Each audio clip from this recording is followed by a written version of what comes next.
Hello दोस्तों। आप सभी का स्वागत है हमारे इस आईजीएम एकेडमी यूट्यूब चैनल पे। तो जैसा कि आप लोग जान रहे हैं, अभी हम लोग हिंदी का 1 बाय 1 चैप्टर वाइज उसका एमसीक्यू यानी कि मल्टीपल चॉइस क्वेश्चन ऑब्जेक्टिव हम लोग देख रहे हैं। और हम लोग 3 चैप्टर पढ़ चुके हैं और आज हमारा बारी है चौथा चैप्टर का, जिसका नाम है अर्धनारीश्वर। क्या नाम है? अर्धनारीश्वर। इनके लेखक है रामधारी सिंह दिनकर। इनके लेखक है हमारे कौन? रामधारी सिंह दिनकर। ठीक है, तो आज इन्हीं के चर्चा करेंगे। ठीक है, रामधारी सिंह दिनकर इन पाठ के लेखक हैं। इनका जन्म ऐसे 23 सितंबर 1908 ईस्वी को हुआ था। कब हुआ था? 23 सितंबर को हुआ था 1908 ईस्वी में। 23 सितंबर 1908 ईस्वी में इनका जन्म हुआ था। और इनकी जो डेथ है, निधन जो है, वो हुआ था 24 अप्रैल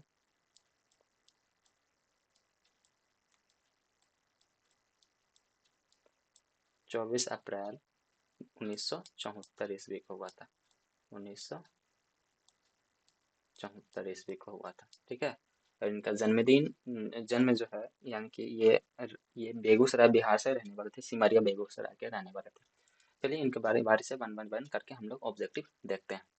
पहला ऑब्जेक्टिव है, अर्धनारीश्वर शीर्षक पाठ के लेखक कौन है? तो हम लोग जानते हैं अर्धनारीश्वर शीर्षक पाठ के लेखक कौन? रामधारी सिंह दिनकर। और ये बहुत बार पूछा गया, 2011 में, 2018 में, 2021 में पूछा गया। कौन है? Ramdhari Singh Dinkar. Option number C. बढ़ते हैं अगला क्वेश्चन की तरफ। अगला क्वेश्चन है हमारा,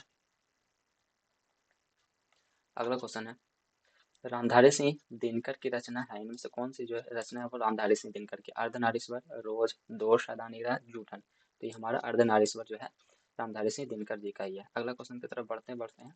क्वेश्चन नंबर 3 है, अर्धनारीश्वर में किस गुण का समन्वय है? अर्धनारीश्वर में किस गुण का समन्वय किया गया? पुरुष के, नारी के, पुरुष और नारी दोनों के, इनमें से कोई नहीं? तो इसमें पुरुष और नारी दोनों का है, वर्ड से ही समझ में आता है अर्धनारीश्वर। ठीक है, अगला क्वेश्चन, दिनकर किस युग के कवि हैं? दिनकर साहब जो हैं वो किस युग के कवि हैं, ये बताना। पहला है छायावादोदार युग के, दूसरा है छायावाद युग के, तीसरा है रीतिकालीन युग के, और चौथा है इनमें से कोई नहीं। तो इसका सही आंसर ऑप्शन नंबर ए, छायावादोत्तर युग के। ठीक है, बढ़ते हैं अगला क्वेश्चन की तरफ। अगला क्वेश्चन है हमारा, रामधारी सिंह दिनकर का जन्म किस दिन हुआ था? जैसे कि आपको हम बता चुके हैं कि इसका जन्म जो है 23 सितंबर 1908 को हुआ था। 23 सितंबर 1908, जो कि ऑप्शन ए में हमको दिख रहा है।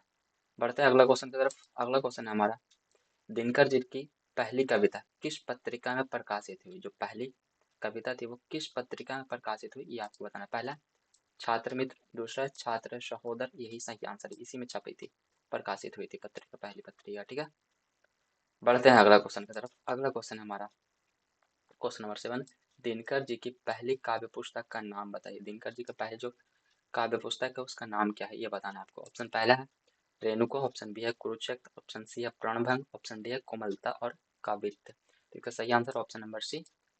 ठीक है, प्रणभंग। बढ़ते हैं अगला क्वेश्चन की तरफ। अगला क्वेश्चन है हमारा, रामधारी सिंह दिनकर को किस कृति पर साहित्य अकादमी पुरस्कार मिला? ठीक है, किस कृति पर साहित्य अकादमी पुरस्कार मिला? तो ऑप्शन ए है सामधेनी, ऑप्शन बी है कुरुक्षेत्र, ऑप्शन सी हमारा हुंकार, ऑप्शन डी है हमारा संस्कृति के 4 अध्याय।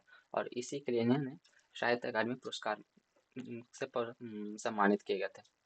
बढ़ते हैं अगला क्वेश्चन की तरफ। क्वेश्चन नंबर 9 हमसे कह रहा है, अर्धनारीश्वर शंकर और पार्वती का किस प्रकार रूप है? अर्धनारीश्वर जो है शंकर और पार्वती का किस प्रकार का रूप है?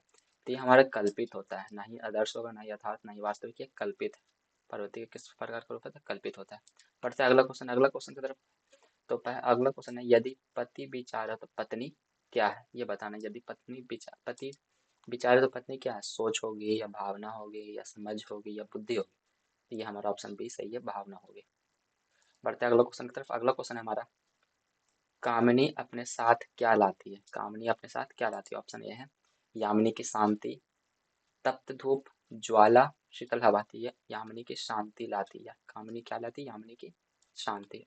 बढ़ते हैं अगला क्वेश्चन की तरफ। अगला क्वेश्चन क्या, आराम से, नारी के सुख दुख, ठीक है, और जीवन मरण किसकी मर्जी पर टिके हैं? ठीक है, नारी के सुख दुख और जीवन मरण किस मर्जी पर, किसकी मर्जी पर टिके हैं? स्वयं की, भगवान की, परिवार वालों की? तो ये पुरुष की मर्जी पर टिकी है, ये चैप्टर के अनुसार। अगला क्वेश्चन है, बुद्ध और महावीर ने नारियों को कौन सा अधिकार दिया? नारियों को कौन सा अधिकार दिया है बुद्ध और महावीर ने? तो ऑप्शन है बिछोने होने का, पति के त्याग का, संन्यास लेने के, इनमें से कौन है? तो ये हमारा बिछोने होने का, ना ही पति के त्याग का है, नहीं संन्यास लेने का, इन्हें सही रास्ते पे चलने की पता है। तो बिछोने होने का इन्होंने अधिकार दिया है। अगला क्वेश्चन बढ़ते हैं। प्रेमचंद्र के अनुसार नारी जब पुरुष की गुण सीखती है तब क्या हो जाती है? जब नारी जो है पति का गुण सीखती है तो वो क्या हो जाती है? तो ऑप्शन एक, निर्लज्ज, कोमल, आकर्षक या राक्षसी। तो यह राक्षसी हो जाती है। ठीक है, इस शीर्षक के अनुसार कहा गया है। दिनकर जी को किस कृति के लिए भारतीय ज्ञानपीठ पुरस्कार मिला?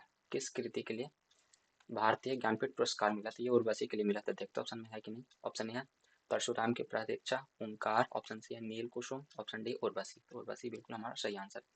बढ़ते हैं अगला क्वेश्चन की तरफ। अगला क्वेश्चन हमारा अर्धनारीश्वर कल्पित रूप है। ठीक है, अर्धनारीश्वर कल्पित रूप है। कौन कौन सा नाम का है? राधा और कृष्ण का, शंकर और पार्वती का, राम और सीता का, गणेश और लक्ष्मी का।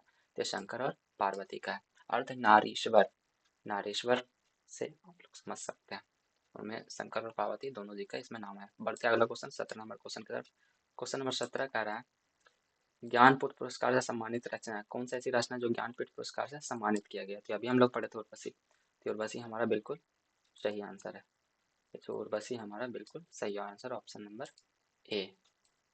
बढ़ते अगला क्वेश्चन। अगला क्वेश्चन कह रहा है हमसे क्वेश्चन नंबर 18, रामधारी सिंह दिनकर की रचना निम्न में से कौन है? रामधारी सिंह दिनकर की रचना निम्न में से कौन है? अर्धनारीश्वर, यही है, अभी हम लोग पढ़े। ठीक है, बढ़ते हैं अगला question. Question number 19। Question number 19 कह रहा है अर्धनारीश्वर शीर्षक पाठ हिंदी साहित्य की कौन सी विधा है? हिंदी साहित्य की कौन सी विधा है अर्धनारीश्वर?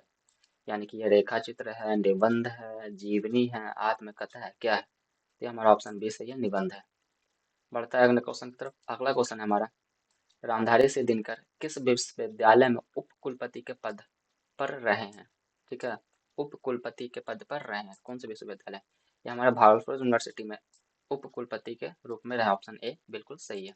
बढ़ते लास्ट क्वेश्चन इस चैप्टर का।